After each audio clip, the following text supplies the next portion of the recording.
This is Terror House Radio with Matt Forney and Bryden Proctor.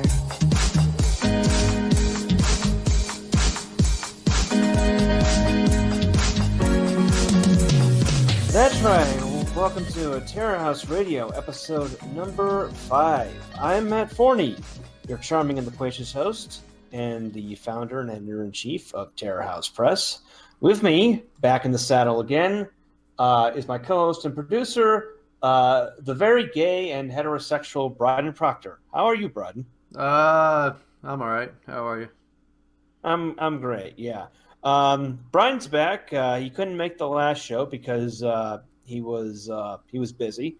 But we got a good show for you tonight, guys. We'll bring back Reagan Cox. We're gonna have a discussion about the 2010s. What was good about it? What sucked? And I imagine that the parts that sucked were way, way worse. Well, there's way more of that. There's way more of it sucking, as we can all attest to. Talk about best, worst stuff, video games, music, books, movies, the whole shebang, right here on Terror House Press. But yeah, we took last week off because it was Christmas and also because I was moving around again, so I didn't really have the opportunity to do a podcast. But I hope all of you had a good Christmas and a Merry New Year's. How was your Christmas, Bud? I didn't do shit. I didn't do a thing. I didn't do anything. I didn't do anything for Christmas. It's not really my thing. You know, it was just cold here, and work had been terrible because it sales, well, unless you sell Christmas trees. December is a rough month, so it was like, cool. I don't like anything about what's going on, but yeah, I didn't do anything. Well, you streamed a bunch of games on DLive. Yeah, that was something. Yeah, I mean, you were talking to me like you really liked The Walking Dead. You were playing Telltale games. Yeah. I just finished up the Walking Dead, all 4 seasons of that. It was pretty good. I mean, it was a really great game. I don't even remember what I played on Christmas. I know Christmas Eve was some Christmas horror game called Irony of Nightmare, which is kind of neat. But yeah, I mean, I haven't been doing a fucking thing. Drank a bunch of scotch. That's basically it. Yeah, I legitimately cannot remember what I was doing on Christmas Day. I know I went on Christmas Eve to a local burger bar here in Yerevan to have a burger with melted Swiss cheese and caramelized onions and roasted mushrooms. I remember that part, but I don't remember what I did on Christmas because it was probably just like dumb and work. Boy, that really makes both of us sound pretty sad, doesn't it? Well, I mean, dude, like, I was going to go to my mother's, and then I didn't, and it was just like, I think I laid in bed a lot of the day.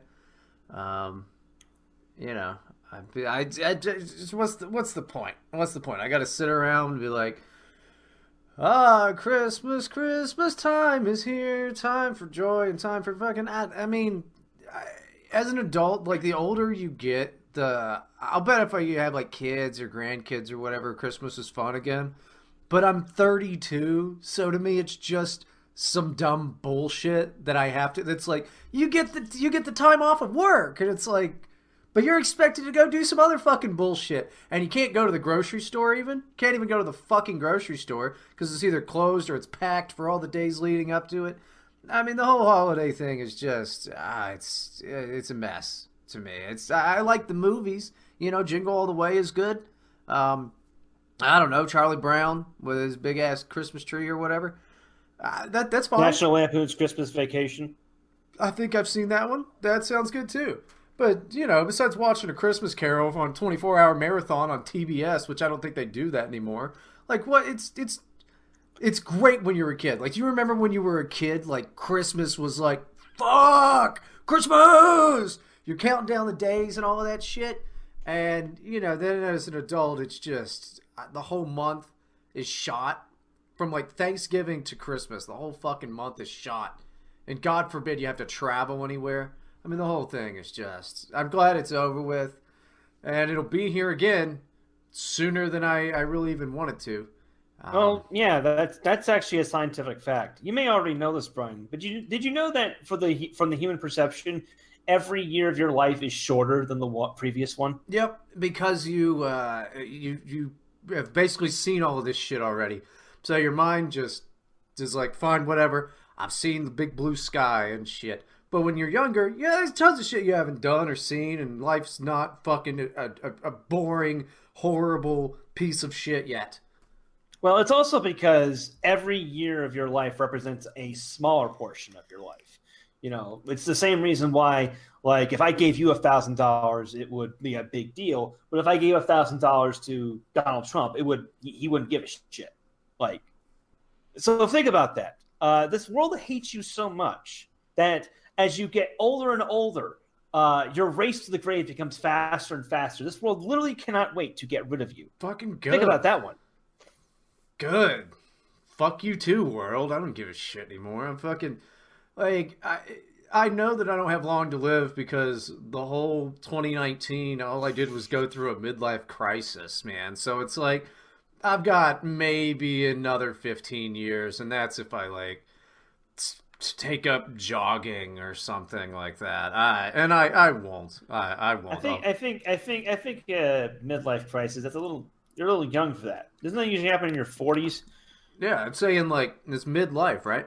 So, I think the term is quarter life crisis. I'm not gonna make it to a quarter of my life is not 32, dude. That's not gonna happen. I will make sure that doesn't happen. Fuck that shit. You heard it first. The first podcasted suicide note. Well, good.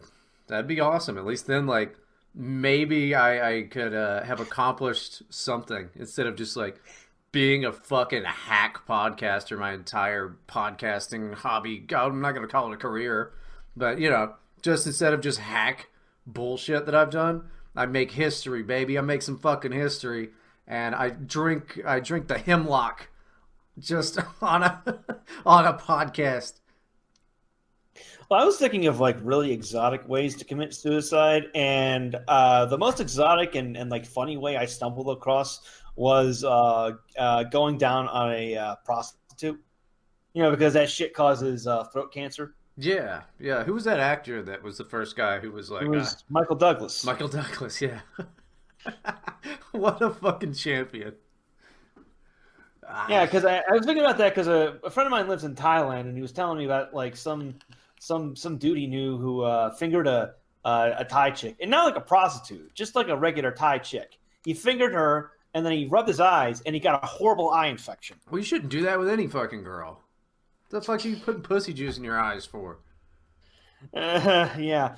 So I was thinking, yeah, like it's also like protracted suicide because like you'll develop like throat cancer like 10 or 20 years later.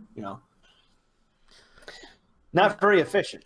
I don't know. I mean, it's also, I'm curious how you finger a Thai chick, because I guess it's probably the same. It doesn't matter the pussy sideways, right? I'm just thinking it'd be easier on your hands. Yeah. You can get like one finger up there. If you're not too big, like you can get maybe the pinky up there. Because the other thing too is like I've never been to Thailand, but I've been to the Philippines. I mean, I guess it's similar in Thailand. The girls have the tight pussy part is true, but the pussies are shallow. No. I didn't say anything about tight. I figured they're as loose as any prostitute. I said that they're sideways, which is a scientific fact about Asian women, is that they've got sideways vaginas. Oh, there you go. They're sideways, like an animal. I don't know what type of animal. I was just thinking about like because this is something that is true. They have shallow pussies, so you're not going to be able to get all of your dick in there. Like I don't know, maybe you could, Bryden, but I definitely couldn't. I don't think you could get your dick into any woman. You fuck. I know I do, and someday you will too. Enough of this nonsense. I think I should probably get to the real news, which is we'll be announcing this formally tomorrow. Terror House's next book, The Columbine Pilgrim by Andy Nowicki, which was the subject of the last podcast, will be out on January 17th, the Columbine Pilgrim. I'll keep this short and sweet because I don't want this show to sound like an infomercial. But if you liked Joker, you're going to love this book. Andy wrote it back in 2011. It was originally published back in 2011. Been out of print for a while. Terror House is bringing it back. It's got a new afterword, new foreword. It's just a really, really well-written and affecting book. And you can have it in your hands exclusively through Terror House Press. That will be January 17th. More details will be coming in the coming week. Check out our newsletter and Twitter and all that to keep up to date. But enough of that. We're going to bring Reagan Cox on in a bit, so stay tuned. We'll be right back. This is Terror House Radio. You shut the fuck up! You shut the fuck up! All right, Reagan. Welcome back. Hello, how are you? How you doing? I'm really good. I'm good. How was your Christmas? Since Bryden and I were talking about how our Christmases were over the in the previous segment. Oh, it was good. I mostly just hung out with my siblings and we played Nintendo, and it was a good time. A nice, wholesome Christmas. So you didn't do what I did and just went to be a sad loser and went to a burger place on Christmas Eve? No, but that's not bad, actually. I mean, there's nothing wrong with that. Well, to be in a slight defense, I'm in a country which is majority Orthodox Christian, so they're celebrating Christmas. Well, the Armenians are celebrating it tomorrow, so like December 24th, 25th are like regular work days. Wait, why do the Armenians celebrate Christmas in January? That's an Orthodox Christian thing. The Russians do it on January 7th. The Armenians do it on the 6th for some reason. And technically, every day from New Year's Eve through Christmas is the day after Christmas here is a non-working state holiday, which means nothing's open, including the post service, which is kind of annoying because I have a package that's been sitting at UPS for the past week because they can't figure out how to deliver it, and they're not going to reopen until Wednesday. So my life is great. Well, how does the whole country stop working for a week? Well, it's, we're talking like government agencies and like non-essential stuff. Like some restaurants are still open, like supermarkets and stuff. But people here, they take the day of rest very seriously. If only because it's one less day they have to work for slave wages. I mean, there are other cultures that have like long holidays too.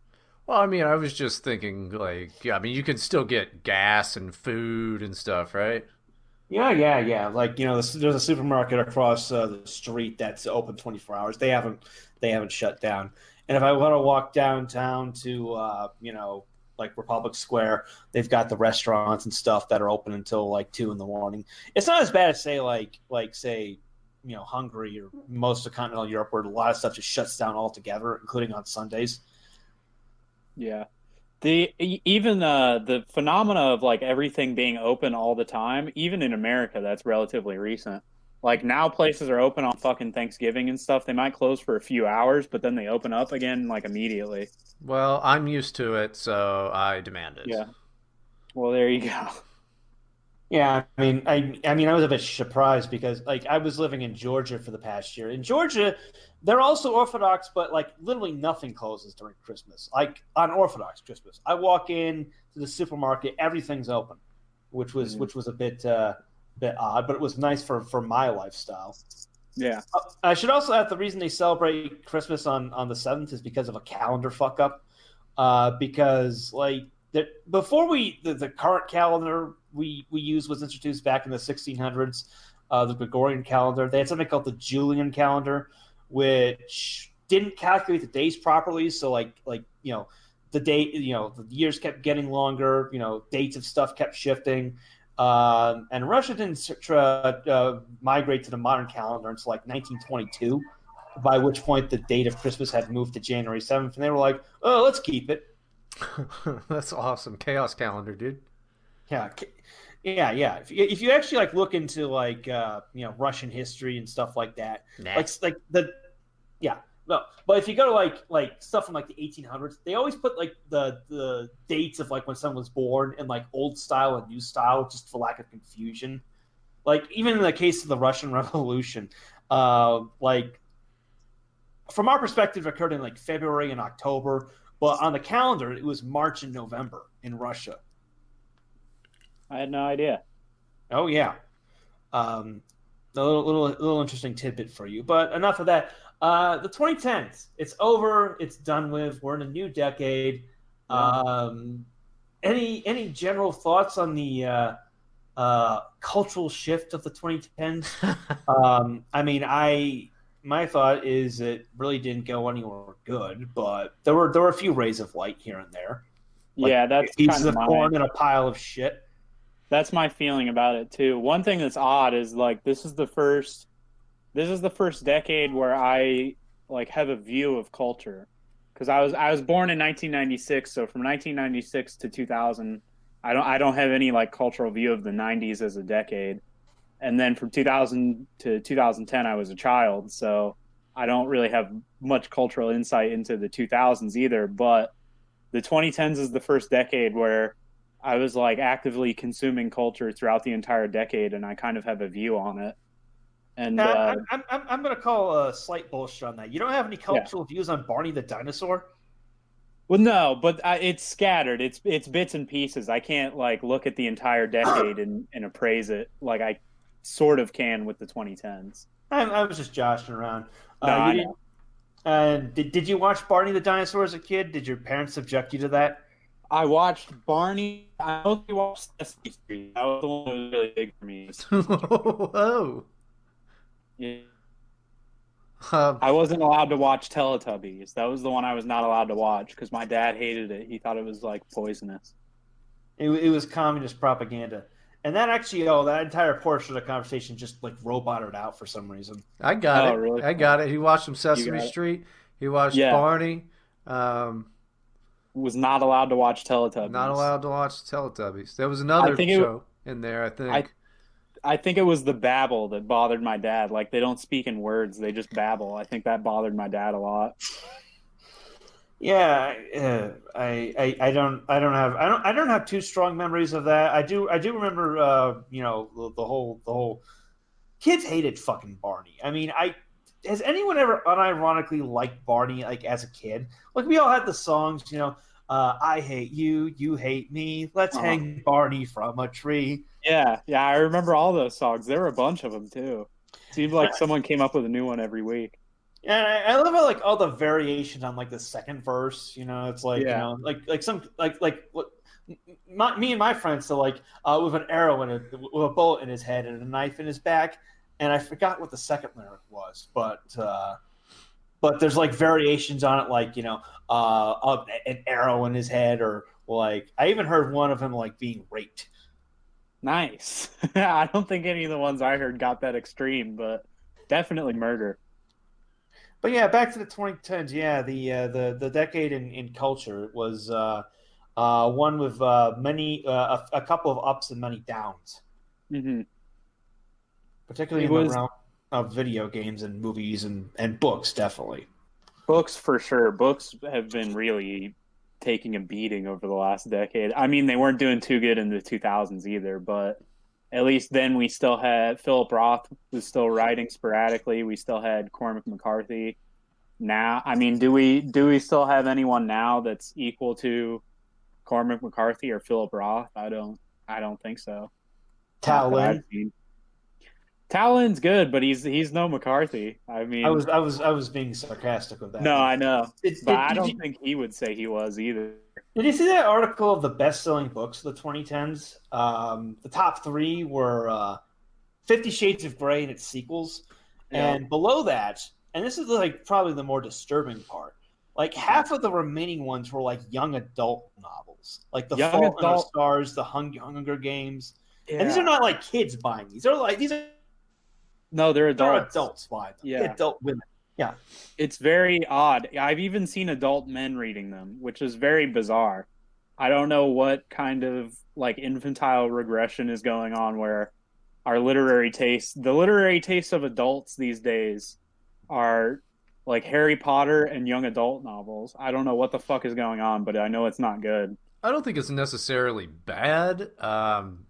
But like, I mean, I don't read any of that shit because I don't read. But Like, I mean, what the fuck are these 30-year-old liberal pieces of shit supposed to read? You know, like there's this what's being marketed to them. Like, it's everything is they know about it because they either like grew up with it or it's constantly being made into like movies and shit like that. I mean, where is anybody supposed to find anything new to fucking read that's like quote unquote age appropriate anyway?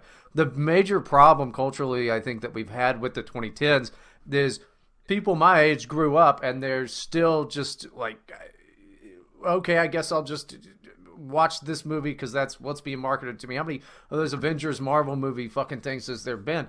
That's what the culture is now, is just like a handful of companies going, well, here you go, watch that, read that, all of that. And it's all just, I could see how it might be neat if you're, it used to be like Star Trek or whatever, you know, those people would buy all those books and play those games and all of that stuff. But now that's it. The entire workforce of the country pretty much does that. So everybody's reading the same shit and all of that. And you just make more and more money off of it by making more books, more movies, all of that, the same shit. So if you make it more accessible from like younger kids all the way up to like people my age, then you make the most money. Does that make any sense? No, I know what you're saying, and I agree to a certain extent, but I also think the problem isn't just companies who are marketing something. The reason that stuff is marketable sell, and it's not necessarily just accessibility. It's because a lot of people in our generation, their taste hasn't matured at all. They don't want new things. They aren't moving deeper. They just want what's comfortable. They want, like your example of Star Trek. Like somebody grew up in the 70s or the 80s watching Star Trek. And normally the course that culture has taken before is you grow up reading certain things that aren't necessarily bad, things that there's nothing wrong with. You know, you grow up reading fairy tales or whatever. And then when you're an adult, you read different things. You look for different art. And I don't see a lot of people in our generation, and not just our generation, but definitely the generation before us and maybe two generations before us, they don't mature. They just want the same things they wanted when they were a child or a teenager. And I think that's the reason a lot of this stuff is marketable and the reason they can sell so much of this stuff. To be fair, I think this got started back in the 90s with Harry Potter. Like I remember this very clearly because I read the Harry Potter books as a kid. And the first Harry Potter book, it's a good book. It's a good kid's book, you know. The second book is pretty good. It's a little better than the first. It's got more drama, etc. Third one is not too bad. The fourth one is okay. My main problem with it when I was a kid was that it just went on for way too fucking long.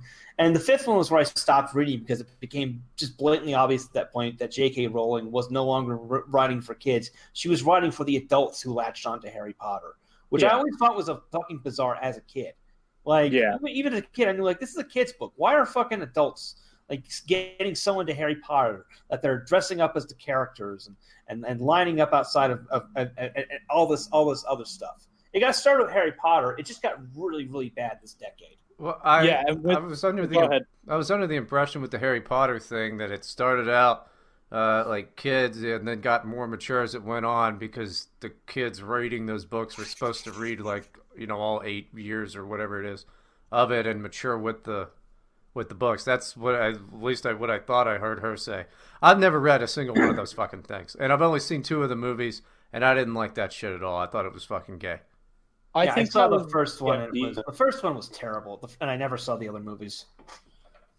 Hey, the Harry Potter books aren't bad, like you said. The thing is, the prose style is pretty awful. Like she's not a good writer, but the images and the characters are decent, which is fine for a kid. But when you're an adult and you're reading a book for like some okay images and some sort of likable characters, something's gone wrong. You haven't progressed far enough.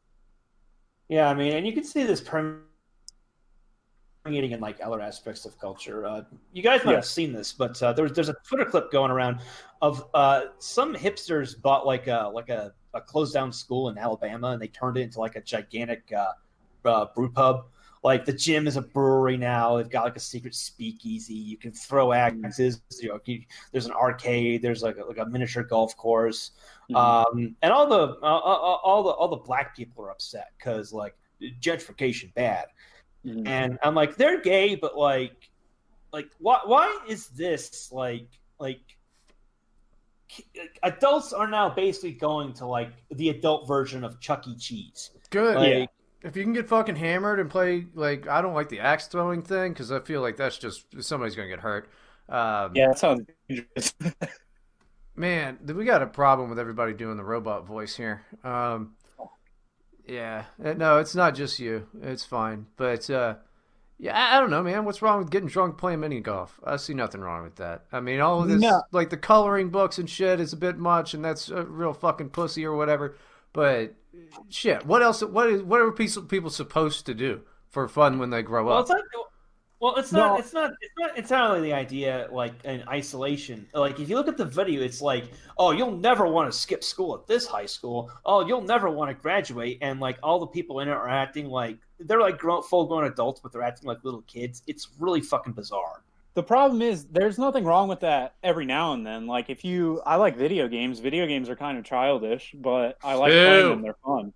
I mean, they are. Let's be frank about it. It's not all of them. Okay, but you know what? Books are kind of childish.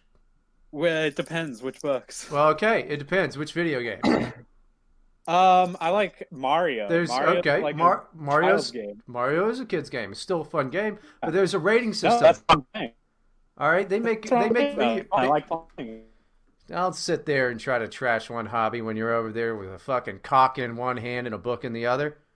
I just said I like playing it. I'm trying to make a point. I like childish things sometimes. There's nothing wrong with it, but the problem is if that's all you do. Like if all you do is fucking go hang out at the mini golf bar and then you go home and read your Harry Potter books and play Mario video games, that's when something's gone wrong. I think the core of the issue, sorry to cut you off, Reagan. The core of the issue is that the people who are doing this stuff are forming their identities and personalities around it. Yeah. And that's not healthy.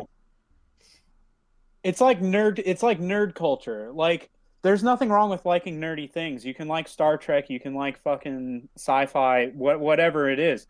But the people who make their entire identity like I'm the guy who's the nerd and I go and buy Star Wars figures and I wear comic book t-shirts, those are the guys who I have sort of a primal like get away from me reaction whenever I see them. It's not people who like if I walk into somebody's house and they have a fucking like a stormtrooper action figure, I don't really care. That's fine. It's the people who that's the entire idea that I have a problem with. Yeah, I mean, another recent example of this is like the new Star Wars movie came out a couple weeks ago, and it sucked. It sucked ass. It was not a good movie. I reviewed it at Terror House. But you had these people who were so invested in the new trilogy. I was like, oh yes, we finally have a badass female lead. They lost their fucking minds because the final movie in the trilogy didn't go in the direction they wanted it to. There was the one bitch who was claiming it normalized domestic violence.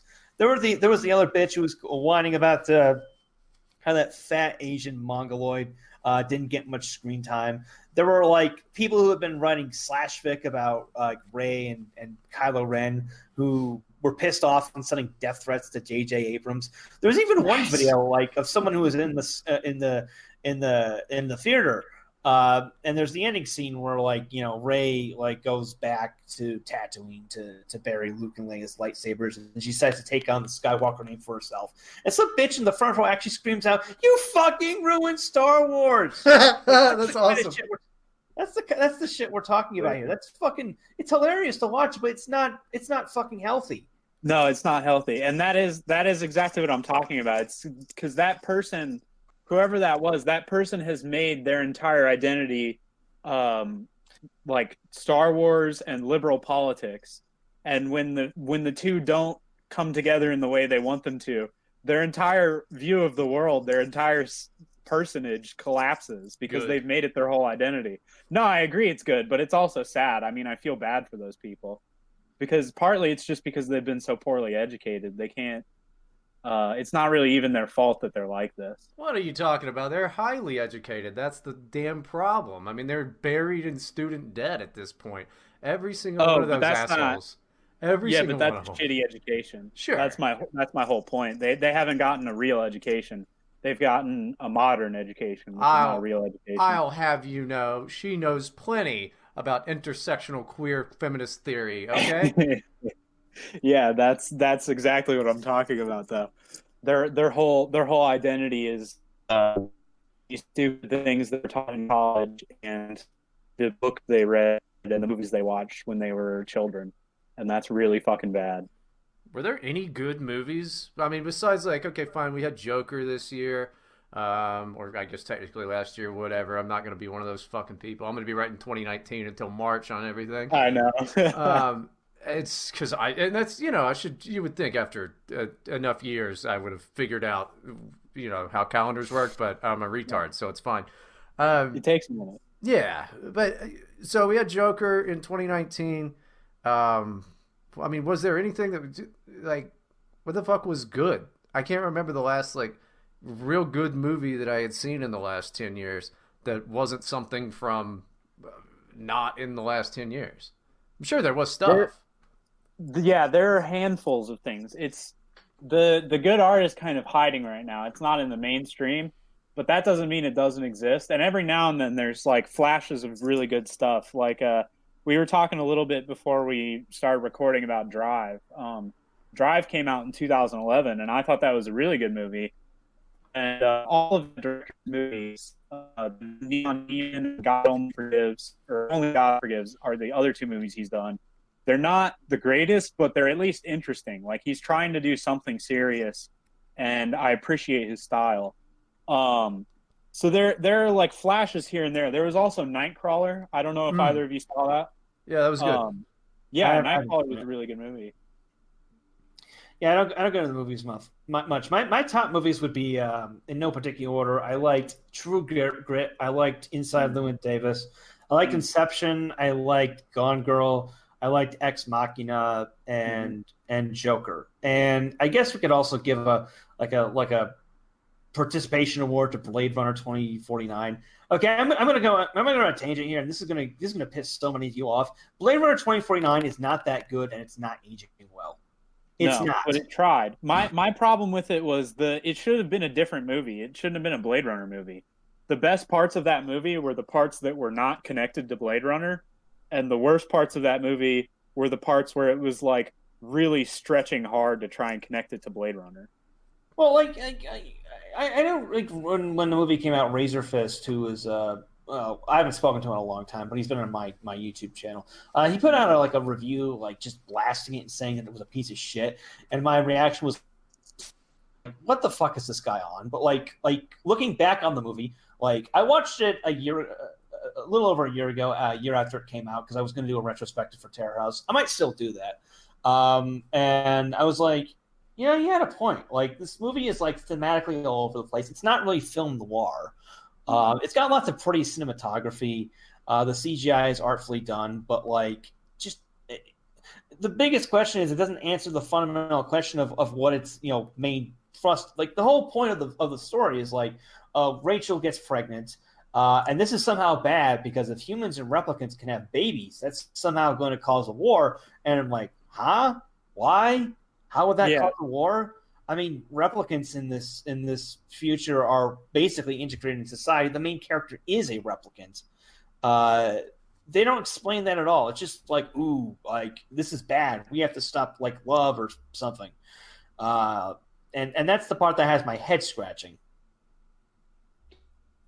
Yeah, it's definitely all over the place. And I think, again, it was because it was trying to connect to Blade Runner. If it had stuck to the main like thematic plot line was about memory and like the reality of memory. And if it would have stuck to that and just tried to tell a story about memory with like robotic characters, I think it would have been a lot better than if it was trying to do that and also be a sequel to Blade Runner at the same time. Yeah, I mean, I think I said this when I was on Tech Wars a few months ago talking about this. Like, if it wasn't a Blade Runner movie, people would like be far more impressed with it than it was. But like, it's trying to like when you're making a sequel to something that people consider one of the greatest movies of all time, it's always gonna fall short in some fashion. Which I totally disagree with. That's one of my contrarian opinions. I think the original Blade Runner is fucking boring. I don't understand it. Breaking news: we are currently searching for a new prose editor for Terror House.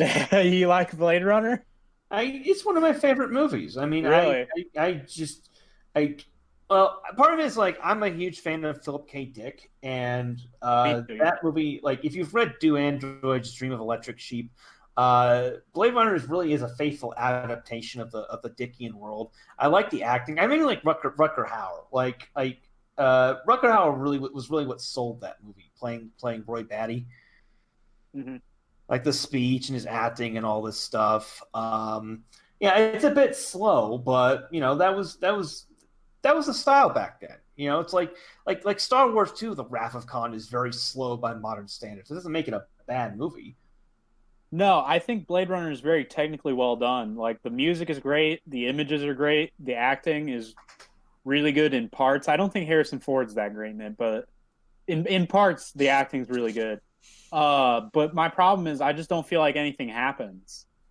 Like nothing happens, and it takes a very long time for nothing to happen, and that's my problem with it.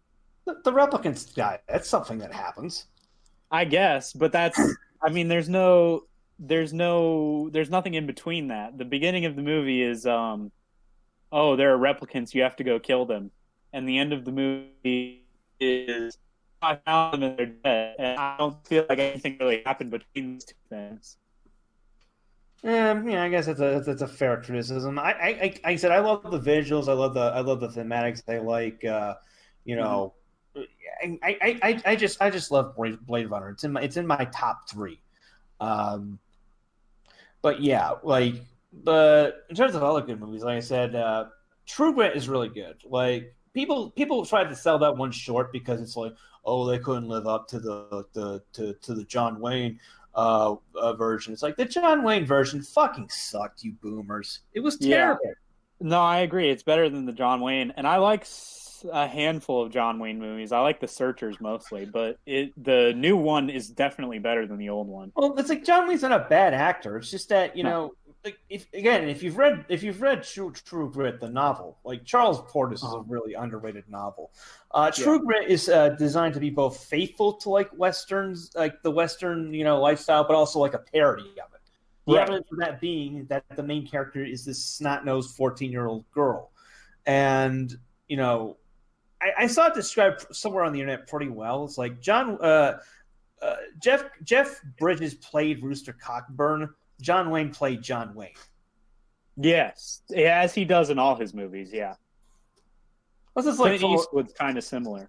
Yeah, plus like True Grit is like so many parts that just make me laugh out loud. Like the scene where Maddie Ross confronts Cheney and like she's pointing the gun at him, and he's like not even taking her seriously. It's like he's just drunk and hungover, and like he's like, "Nah, you're going with me." And then she shoots him, and it's like, "I didn't think you'd do it." Like it's just the subtlety of it. And then one thing that sticks with me and always makes me laugh is him making her roll his cigarettes all the time. That was really funny. I don't know, Brian. What are some of your favorite movies from the past decade? That's what I was trying to figure out. I mean, I'm trying to even think about like what I watch more TV than I do movies. That's good because I don't know anything about TV, so maybe you could fill that in. Well, most of the TV changed a lot in the last like fucking 10 years. I mean, we had and lost Community. That was a pretty funny Dan Harmon show.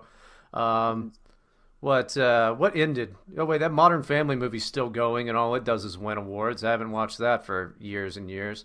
Yeah, I remember watching it when it first aired, and it was kind of funny. It's just well written, and that's because Megan Gans worked on Modern Family. She works on It's Always Sunny in Philadelphia now, which that's gone fucking still gone strong all through these years. Aziz Ansari had a kind of funny show until some girl was like he was creepy on a date, even though he wasn't, and then. But he's like a woke tard anyway. But that show was kind of it was all right. I mean, mostly just good stuff came and got canceled immediately. But yeah, it wasn't the golden age of TV like in the early 2000s. That was some good stuff. 2010 it was just kind of throwing shit at the wall. Yeah, 2000s we had like Arrested Development, we had House, we had what was that other show? Nip Tuck. First couple seasons of Nip Tuck was pretty good. Wire. I still haven't seen The Wire. I hear it was good. The Wire's not bad. I like it. Yeah, I didn't really watch a lot of TV from this decade. The only thing that really strikes to mind is I watched the last season of House. I stopped watching around like season 6 just because it got too soap opera-ish, but I came back for the last season and it wasn't too bad. And I watched Rick and Morty, which I'm a little ashamed to admit. Yeah, we all did though. We all did. First couple seasons were okay. I mean, it's a Dan Harmon show. Then they got all those women writers, and really, it's just the fan base that makes that show absolutely horrible. Although the fourth season so far isn't too bad. I don't know. I can't do it because I just played Trover Saves the Universe, which is a 5-hour essentially Rick and Morty episode, and the delivery of the dialogue, man, that just grates on you after like 20 minutes in. After that, there isn't a lot of variety in it.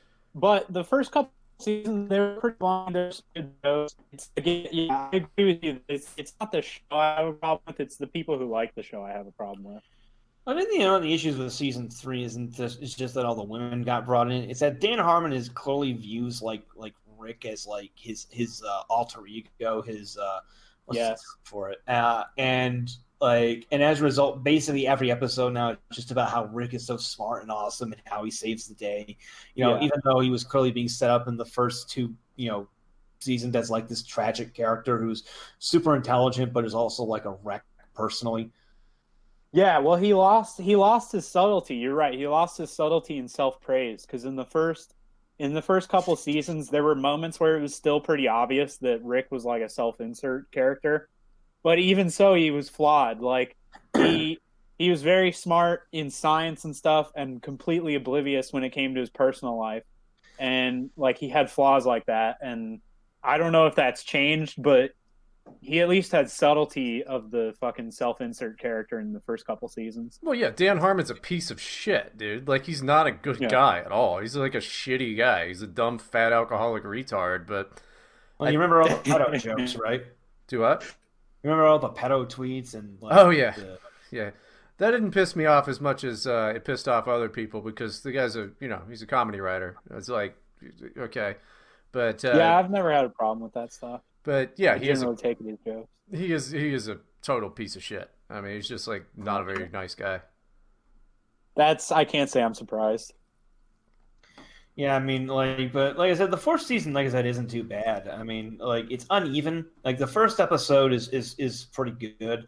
The most recent episode they had was also pretty good. The ones in the middle are kind of like there's one that's making fun of heist films that just like the joke goes on way too fucking long. But like it's okay. It's worth watching. It's better than the third season at least.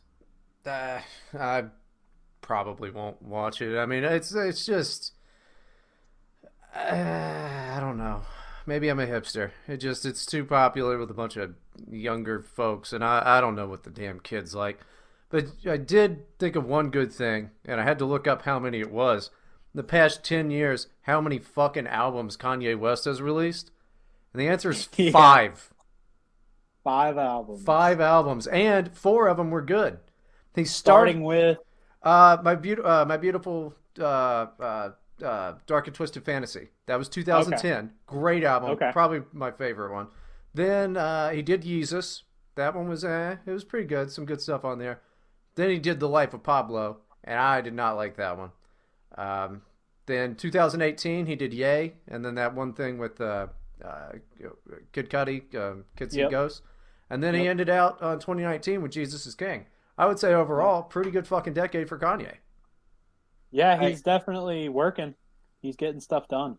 I don't have much of an opinion on Kanye West because the only album of his I've ever listened to was Jesus and King, which was it was okay, I guess. But like I don't really have a frame of reference to compare it to, so like I can't get all gushing about it. Plus, let's just be real, that portions of that album were just flat out corny. I mean, he wrote a song about Chick-fil-A for fuck's sake. It's not Yeah, about so- Chick-fil-A. Come on, it's just a line. He does corny stuff. Yes, it's really boring. I like his first album, College Dropout. That's probably my favorite one. Okay, I've you're gonna kind of- have to repeat that because that one I couldn't distinguish anything Oh. other than College Dropout. That's the album of his I like a lot. I like his first album, College Dropout. And then the other ones I've kind of touched on, but I haven't listened to. I listened to Yeezus all the way through, and My Beautiful Dark Twisted Fantasy. I haven't listened to his most recent stuff all the way through. Yeah, The Life of Pablo was not my favorite at all. I kept thinking, okay, I'll come back to it and I'll like it, but it's been 3 years and I'm just like, it's his weakest work in my opinion. I think this decade's probably been the strongest musically. There's a lot of interesting music this decade, even if not all of it's good, and even if like pop music has gotten really stale and samey, but even so, there's been a lot of really interesting off-the-wall music this decade. Well, I'm just gonna say it first. I'm just really happy that we got Lizzo out there being a role model for the children. Yeah. Who's That's Lizzo? She's that fat black bitch. Hey, is she the one who was doing the picture and the flute, the meme? Yeah. Oh, okay. Yeah, she's fat as fuck. Yeah, she was the one who was showing her big fat ass at a basketball game, and everyone applauded. Yeah. I don't know. For me, the music decade, this may just me be getting old. I think it just started to suck. Because I was more like an indie rock guy and alt rock guy, and like that whole scene has just like petered. That scene has gone so far up its asshole it can see out the other end. Yeah, like, for sure. At the very beginning of the decade, there was a lot of good stuff like Cloud Nothings, and that was when St. Vincent got started, and Florence and the Machine, and Phoenix, and now all that's pretty much gone now. Yeah, alt rock has become like a local thing. Like depending on what city you're in, there might be some alt rock bands that people go to see on Friday nights, and that's really all it is. It has like no major cultural presence anymore. Yeah, I mean, like St. Vincent has been going strong, largely because she got out of the fucking indie rock ghetto. Like Strange Mercy was good, their self-titled album was really good. Mass Seduction was pretty good. Does it count if I hadn't heard of a band until 2010? I don't think so. But who is it? Talk about it anyway. Oh, I was just thinking of Trampled by Turtles. Palomino came out in 2010, but they were around longer before that. Because I mean, if that was the rule, it'd be like, man, who had a great decade? For me, I don't know, Bach. I can't think of any old things. I don't listen to that shit. I don't know anything about it. Bach's pretty good. This is my normie opinion incoming, but I really like Death Grips. I think Death Grips is really good. Hell yeah. They do a lot of interesting stuff. They evolve between their albums. They play with all kinds of styles, both popular and obscure. And I'm really interested to see what they keep doing in the future. And they released how many albums this decade? I mean, they started in, I think their first album, Ex-Military, was like 2011. And they 5 or 6 albums since then. So yeah, they were definitely a musical note for me this decade. Yeah, they're not bad. I mean, I first heard of them actually like a couple years ago when Glon used one of their songs on his podcast. Death Grips is pretty good, but I was actually just I seriously had to like strain to think of like good like indie alt rock type stuff this decade, which is kind of that was all I fucking did like 10 years ago. But I was just scrolling for my Spotify playlist, and it's like all these bands are like they're either disbanded or they're on hiatus or they haven't just put anything out. Like Dum Dum Girls hasn't put anything out since 2014. There's Alt Phase. All Phase is pretty good. There was I'm not sure if My Bloody Valentine counts because they put out their third album in 2013. That was pretty good.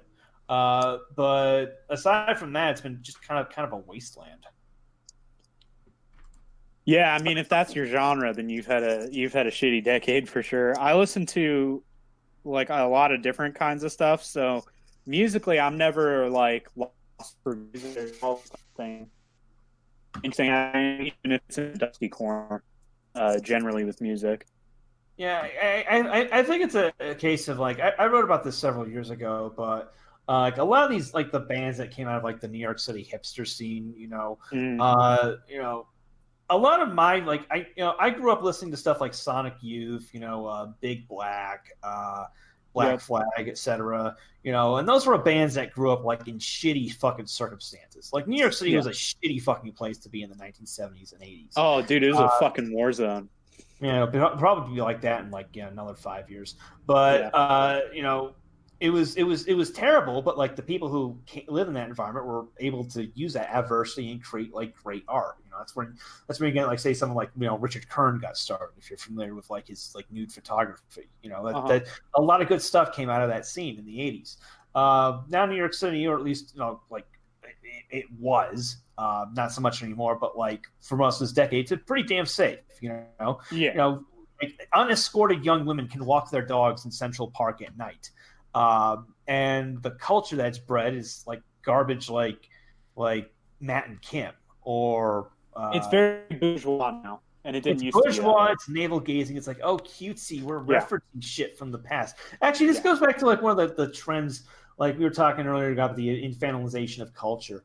A lot of these millennials, like, they don't want to be so much creators as they want to be curators. They want to be like, here's cool stuff from the past. Let's sort it out and rearrange it and put our own little spin on it. And it's like, we're being cute and edgy and ironic. Like Dirty Projectors, like a band I used to like, but now I can't fucking stand. Their entire career is like, let's just rip off the past. But do it all cutesy style. They're critics pretending to be artists a lot of the time. That's true with like Lena Dunham as well. How she's like, God, no, yes. Yeah, she's like playing with the sitcom form, and like you should just be a critic. She wouldn't even be a good critic, but at least she wouldn't be pretending at being an artist. I completely forgot that was a TV show I watched, Girls, because I was trying to blot the pain from my memory. This show was everybody talks about awful. It really sucks ass, and everyone talks about it. It's amazing. We chalk that up as one of the worst. Well, I mean, have you ever heard of something called mumblecore? Yes. Yes, you know what mumblecore is. That's what Girls is. It's mumblecore, the TV show. It's a bunch of people who don't know what they're doing, trying to be cutesy and funny and failing miserably. Yeah, and trying to have personality. They're trying to make a personality out of not having a personality. And it's really fucking annoying. Yeah, the only time I only watched the first season. I think I watched like one episode of the second season where I was like, you know what, I'm fucking done. I don't need to lick every turd in the litter box to know I'm dealing with a pile of shit. Yeah. But like the only times I laughed in like the first season of Girls was like there was a scene where Adam Driver is urinating on Lena Dunham, and that was hilarious. Nice. I'd like to do that too. And there was a scene, cool with the anti-Semitic remarks. And there was also the scene where that coked up hedge fund manager was trying to guilt the two of them into a threesome. That was funny.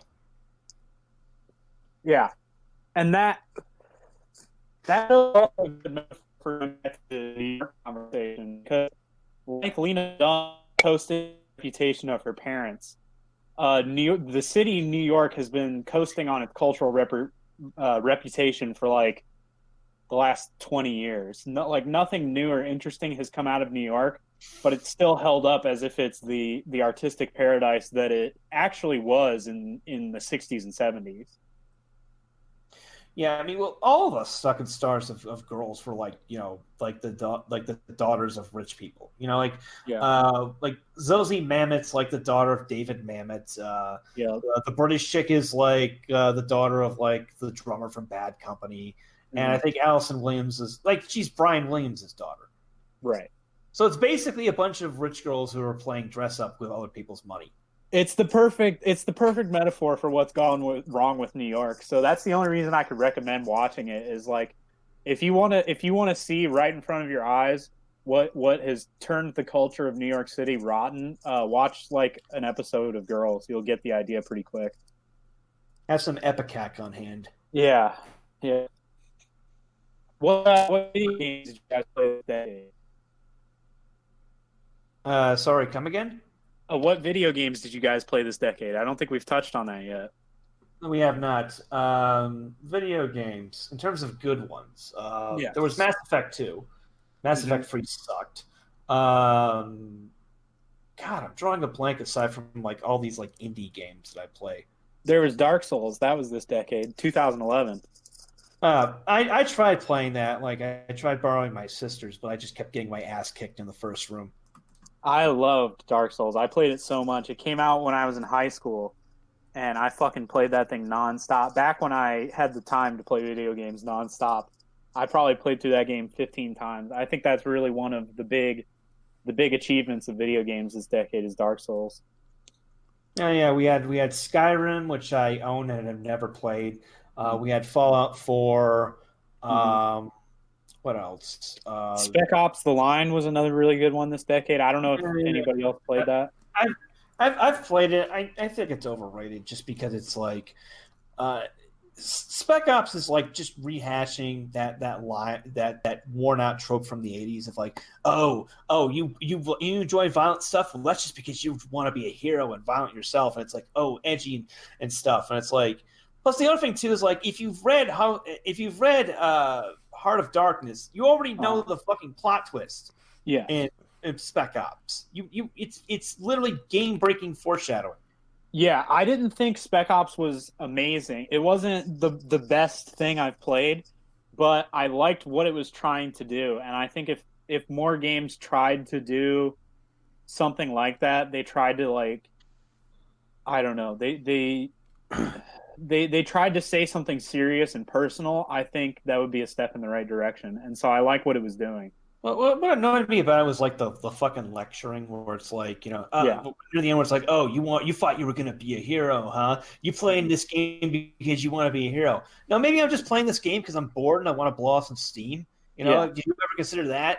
And once you take that out of the equation, it's like the whole moralizing just fucking falls flat. Like no, I agree. The moralizing was annoying, but I like the form.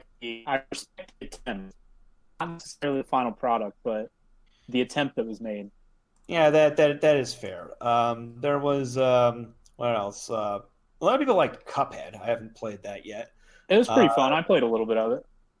Portal 2 was also this decade. Portal 2 was very good. I'm gonna dissent there too. I mean, you don't like Portal? I like the first one, but okay. like I'm an old school Valve gamer. I loved Half-Life. I loved Half-Life 2. I loved Portal. I did not like the direction they went in with Portal 2 because like everyone knows, like back in the mid-aughts, like Half-Life 2 came out, and then Valve was like, well, Half-Life 3 is going to be an episodic format. There'll be episode 1, episode 2, and then episode 3. So episode 1 came out, and that was pretty good. That was cool. Episode 2 came out. That was also pretty good, and it had a really great ending. And then episode 3 just vanished into the ether. Like, where is it? It has surpassed Duke Nukem Forever as like the biggest piece of vaporware in the gaming industry. And when I played Portal, like the original Portal was supposed to take place within the Half-Life universe. Because like near the end, you like see, there's like the projector screen talking about Black Mesa, and then Gladys is talking about like, something bad has happened outside because we're presumed it takes place during the original Half-Life. I assumed a proper sequel to Portal 2 would be like have you using the portal gun fighting like Combine soldiers. Just think of how fucking cool that would be. Like, you got some Combines shooting at you, you just fire a portal and come up at them from behind, or like shoot a portal underneath them and ping pong them, or dump them in a lake or a lava pit or whatever. That would have been fucking cool. Instead, they retcon all that out and they just turn it into like another rehashed sequel. Yeah. I mean, I like the puzzles though. I thought they were clever enough and fresh enough that it kept me playing and kept me interested in it. It kept me interested, but I'm just fucking annoyed. I mean, apparently Valve took all that money that they like earned from gouging people on Steam games and just put it up their nose or something. I really want to know what fucking happened to Half-Life episode 2, episode 3. Did you see that there's a new Half-Life coming out and it's only? Yeah, they're making a VR Half-Life 2 Alexa or something, and it's VR only. Yeah. The sad part is that a ton of people are going to buy VR headsets just to play that. They sure are. A Half-Life sequel we wanted, but it's something. Yeah. Yeah. How about you, Bryden? Do you play anything really good? I mean, horror games got a fuck ton better this decade. I mean, you got to look at Outlast came out, changed things, and then the big one, PT. That totally changed the way that, like, now every horror game is basically a PT clone. So, I mean, I think that made a huge impact. I know Matt it was just a demo, too. That's the even crazier part. Yeah. I mean, it would have been maybe a fun game. But we'll never know. But, I mean, I think that's some big stuff there. Outside of that, I don't know. I mean, I am depressed that regarding Half-Life. Yeah, Half-Life 3 finally is coming out, and it's fucking VR shit, Half-Life Alyx, and it's like, I'm not interested in that. So, really, the question is, what do you have to look forward to this decade? And, well, it ain't shit. It's just getting fucking older, and then things will start to hurt, and then you'll get sick and lose money, and then maybe die. Yeah. But that's always the case. That's how it works. Yeah. I mean, did you like? Did Amnesia come out this decade, or was that like 2009? I think that was 2010. I thought it was like earlier than that. I'm looking it up. It was 2010, September 8th. 2010. Yeah, so I guess Amnesia had a huge impact on stuff. Yeah. Because there wasn't really first-person horror games that much until Amnesia. Yeah. Yeah, I mean, I've not played it. I own it, but I did watch my sister play through it, and it looked pretty good. It's fun. It's good. The only there's one like huge design flaw that kind of ruins it, which is if you die, the enemies disappear from that area. But some difficulty balancing, they want, like, I guess, people who can't play a video game to be able to play it. So when you die, all the enemies disappear, which means it isn't scary anymore. Because what you do is you just run into a new area, let something kill you, and then you can just run through the area with no enemies. So it like removes all of the tension, and that was one really, really big design flaw. I didn't know it did that. Yeah. When I found that out, I was like, oh, this ruined the entire fucking game for me. I mean, Amnesia just kind of... The way that Amnesia worked was you scared yourself way more than that game, you know? Yeah. Like, scared anybody. I mean, it was like minimal real jump scares, anything. It was just pretty tense. Uh-huh. Alien Isolation was another really good first-person horror game. Oh, yeah. That was a good one. I haven't played that one either. Open world games had a pretty good decade. You know, Minecraft came out. I really liked Subnautica. Subnautica was pretty good. Grand Theft Auto I don't really 5, care dude. for open world games. I'm not a fan of the Grand Theft Auto games. Well, think about what it did for Rockstar, though. I mean, they're killing it with GTA Online, you know, and that's actually a sustainable, fun game. I don't really play it online, but it's a sustainable and fun game that people play all the time online, and they keep adding new updates and stuff for free to it. And then what's that? Sorry, go ahead. Oh no, go ahead.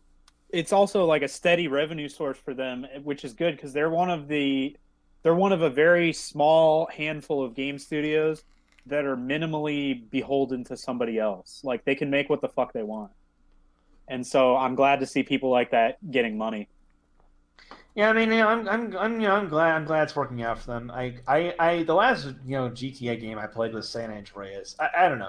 I remember like when Grand Theft Auto 3 came out, and was like, this game is so awesome, you need to play it. And I played it, and it was like, the shooting sucks, the driving's okay.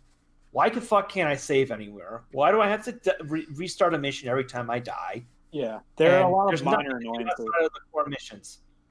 Mm-hmm. San Andreas was a lot better, but like it still had like that. Just like, what's the point? I'm guessing the newer versions are a lot better in that regard. They are like GTA 5 has checkpoints and missions, and I think you can save pretty much wherever you want, unless you're in the middle of a mission. They add a lot of like quality of life improvements to GTA 5. Generally, I don't really care for open world games though. I prefer levels, like things that are tightly designed. Yeah, I mean, I like a happy median, like one of my favorite games of all time is like Deus Ex, because you have it's a linear game in the sense that you always have one overriding objective, but you have a lot of latitude to accomplish your objectives and a lot of other stuff to do in the game world. Like there's huge worlds to explore, but you never feel overwhelmed. It's never like the developers are. Yeah, my issue with a lot of open world games is it just seems like the developers dump you in an open area and are like, yeah, go do shit because we're too lazy to figure out how to program shit that's interesting. Deus Ex and like the old System Shock games and BioShock like hit that happy median for me where like you have like a goal in mind, but you have like a lot of freedom in between.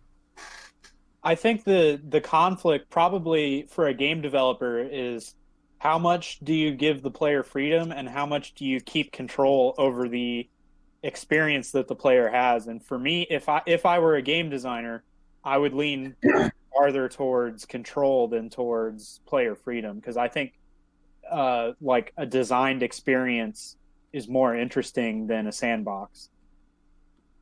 Yeah, actually, now that I think about it, like Deus Ex Human Revolution came out this decade, and so did Mankind Divided, which I still haven't played yet. Human Revolution was pretty good.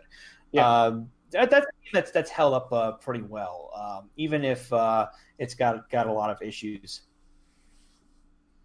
I mean, some of the issues are some of it's like with sci-fi, it's a bit difficult because you have to project out into the future what it's like, and as a result, you have inconsistencies with Human Revolution, which is supposed to be a prequel. But everyone it's got a cell phone. But like in the original Deus Ex, which came out in 2000, people are still using newspapers and landlines and stuff. But there's also like weird stuff like how the main character is. Like if you play the original Deus Ex, like the whole premise of that is like they're the mechanically augmented agents and they're the nano augmented agents, and the mechanically augmented agents all look like freaks with like visibly glowing eyes and creepy veins running through their muscles and shit, and the nano augmented agents just look like normal people. But in Human Revolution, you're playing like Adam Jensen and like the other mechanically augmented people. They don't look too bad, I mean, like they obviously look abnormal, but like their augmentations look more advanced than the ones that we're seeing in Deus Ex. Yeah, but again, that's an issue with that's an issue with like prequels in general. I mean, like Metal Gear Solid 5, like the main character has like a robotic arm, even though it's set in 1985 or whatever. Yeah. The funniest like sci-fi anachronism I've ever seen was Jean-Luc Godard made a sci-fi film in the 50s called Alphaville, and so in Alphaville there's like a city that's controlled by an AI. There's an AI overlord watching everything everyone does. And can speak to people in different rooms and things, and they're still using phone booths, which was so funny when I saw it. But yeah, trying to predict the future is a mug's game, which is why sci-fi doesn't usually age as well as other things do. There's the other issue in Deus Ex Human Revolution where it takes a lot of choice away from the player in terms of because games had changed a lot in like the decade between the last Deus Ex game and this one. Yeah. So you have like stuff like the instant takedown button, which I don't like. Like the skill of being able to sneak up against someone and then knock them out is gone now. You just wait until you get the command button press and you press it. But there's also like a lot of new cutscenes. And there's really a really egregious example, like midway through the game when you're infiltrating like Taiyang Medical, and you get to the top and you encounter like that evil Chinese bitch, and it's a cutscene where she's like trying to put the moves on him, and he's just standing there like a rock. And then she reveals like, "Oh, it's a trap! Oh, you men are so easily predictable." Then you have to fight like 50 fucking soldiers. Yeah. That didn't belong in a Deus Ex game. Like that should have been like a dialogue prompt scene. Where the player had control and could have like engineered different situations. Yeah. Like in Deus Ex, the only cutscenes you see are like at the beginning and like at the end. The rest of it, like you have a certain degree of choice as to how things turn out. Whereas Human Revolution, they were kind of trying to ape Metal Gear Solid too much for their own good. Yeah, I agree. I thought Human Revolution was good though. I haven't played the new one, Mankind Divided. I've not played that yet. That's on my list. Yeah. In terms of like really bad shit, I mean, I mentioned Mass Effect 3 like really sucking, but that goes back to what we were talking about earlier with like the infantilization of people and like one of the things that goes part and parcel of this infantilization of people with regards to the media they consume. They think they own the media. Like, yeah, they think they have control over it. You can see like again the people freaking out over Star Wars. There were the people freaking out over J.K. Rowling, defending that chick who was making transphobic comments. It was like, I can't look at Harry Potter the same thing again. Mass Effect 3 was one of those areas where it got started because you recall the original ending was shit. And it was shit, but it was BioWare's shitty artistic vision. But the fans had a fucking collective nervous breakdown. They were all like, oh, you betrayed us. It's horrible. Like I remember being a game and then going onto the BioWare forums to see what people were saying about it. And there was just thread after thread after thread of people having nervous breakdowns. I was like, I invested so much in this series and it ended. My favorite example is like this dude who like uploaded a paper. It was like, I'm a credentialed expert on the subject of literature. And his credentials were that he was a sci-fi lit major at UCLA. Talking about how like Garrus inspired him to become a sci-fi lit major. Good luck getting a job with that. And he was like, this ending of this game depressed me so much. It was so. And he was like, I went and I had to tell my professor about it. And after I explained it to him, he was like, yeah, it was a bad game. I'm like, dude, get laid.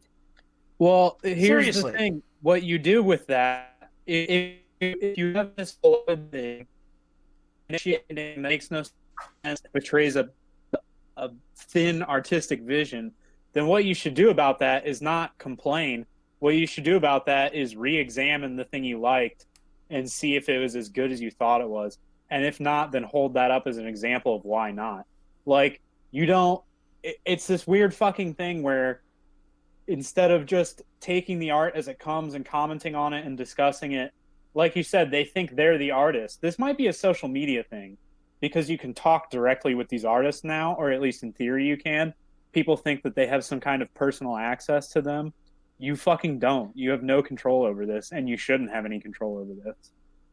Yeah, that's another thing of the 2010s that really like affected things. That was when social media really became a thing.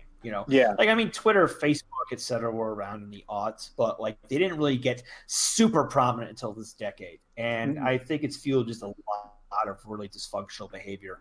Yeah, for sure. And who knows what the full extent of that is? We don't even know yet. But in the arts, it's definitely created problems of communication between consumers and artists.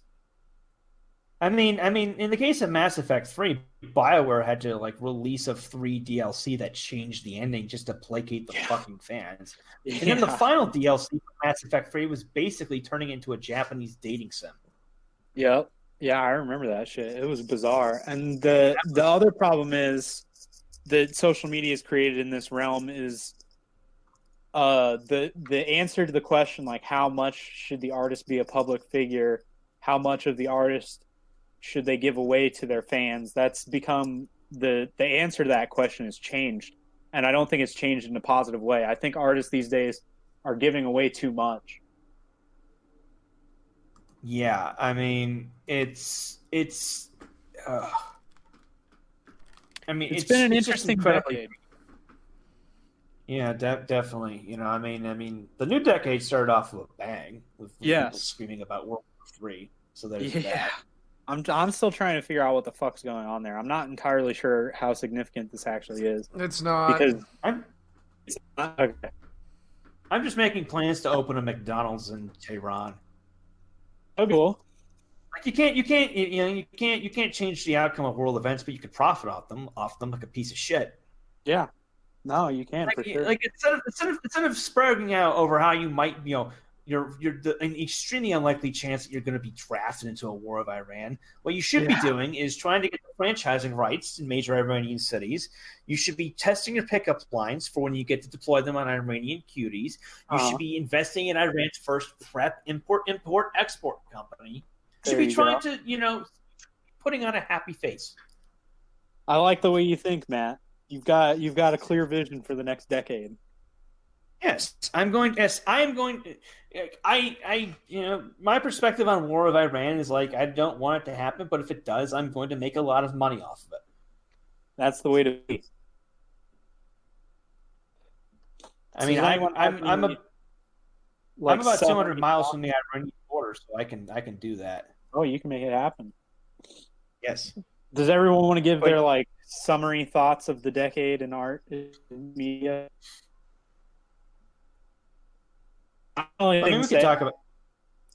Go ahead. We could talk about comedy and stuff since Brian's a comedian. Yeah, God, that's a whole can of worms. Well, we got Nanette, boys. That was. We do have Nanette. There are a few people who are still funny. I mean, I like Norm Macdonald a lot. I think he's hilarious, even though he got fucked over. Chappelle came back, and he's as funny as he was before, which thank God. I don't know if he's as funny, but he's still funny. He's still very funny. Yeah, I guess as funny might be the correct. We got Doug Stanhope. I mean, his 40 inches of AIDS bit is fucking hilarious. Stanhope's funny. We had $1 Million Extreme was on TV for 5 seconds, which was cool. Sam Hyde's still going strong. Yeah. Yeah, his in the last year or so, when he went out on his own after the TV show, it was kind of rocky. But in the last year or so, his stuff has really gotten strong again, which is good to see. I mean, have you seen that video he put out on just not paying credit card debt? That was so fantastic. That was funny. Yeah, and the Happy World Daddy sketch series he's doing is some of the sketches really hit. They're really funny. So I've been happy to see that. Yeah, one of his more recent Hyde Word videos was it's funny, but it also had useful advice. Like the thing you should be focused on, it was advice to young people, and he says the most important thing you have to do is get a skill, like something that you're good at and something that you can use to make money. Yeah, I mean that's true. It also it makes you something when you become good at something. Then you have something that you are, Yeah, I mean, take it from someone who's in his 30s. The thing Hyde said about how your intelligence crystallizes when you're in your 30s and it becomes more difficult to learn new things. That's 100% true. You in your 20s you have a lot of latitude as to where you can put your XP points, and if you don't allocate them properly, they're going to get allocated for you. So put them in something useful, so that when you're in your 30s, you're not wanting to kill yourself. Well, you may want to kill yourself anyway, but you could be wanting to kill yourself in rich, or you could be wanting to kill yourself in poor. I would say even if it's not necessarily something useful, not necessarily something that you're going to make $1 million doing, just pick one thing and get really good at it, and that'll make you somebody, and it will give you something to work on for the rest of your life. So yeah, I'd say I agree with his advice there. But yeah, overall the decade was not that great. We had some ups, we had mostly downs, we had some good stuff, we had a lot of shit, and we're all still alive. Yeah, but there was sporadically good stuff. There's hope for the future, at least. I mean, in terms of books, my favorites of the decade would be Columbine Pilgrim. I'm not saying that just because we're republishing it. I'm saying that because I think it's really one of the best books of the 2010s. Heart Killer by Andy Nowicki. That's also another one of his really good books, which we will also be republishing. Bronze Age Mindsets. Valencia by James Newlick. That's a great book. The Pussy by Delicious Tacos, and also finally some good news. Those are both really good. There's what else? There's one mainstream author I like. Her name is Otessa Moshfegh. She's like a mainstream New York Times, New Yorker type writer that actually doesn't suck. She has a novel called... Is she the Jewish Iranian chick with that huge cancerous mole on her face? Yeah, I don't know if it's cancerous, but yeah, she has like a big mole on her nose. But she has a novel called Eileen that's actually really good. I'll look into that. Bad Sex by Clancy Martin is pretty good. Everything Scott McClanahan has done is pretty good. Hill William, Sarah book. There's another good book. I forgot the author. It's called Animals Eat Each Other. It came out a year ago. It's about an affair. That one's pretty good. There's been some good stuff on the indie circuit in terms of books. You know, I mean, yeah, we have Safer Lit. We have Safer Lit and alt lit garbage, but there's been a lot of gems as well.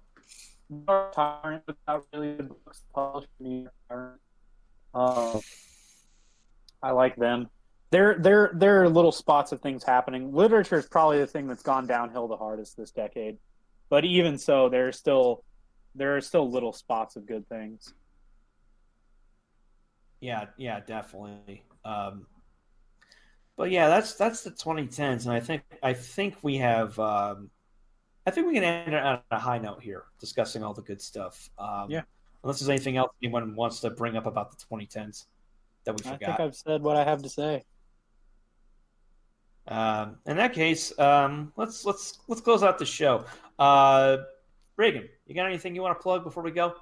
I'm finishing some stuff. I'll have some new stuff on Terror House soon. I'm putting the final touches on a few things, figuring out where it needs to go. I will have new stuff to read soon. Follow me on Twitter.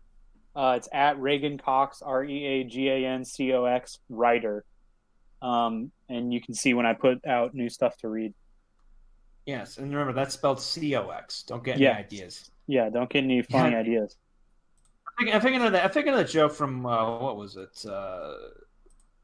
There was that movie starring John C. Reilly or whatever his name was from the aughts about the mockumentary about the country singer.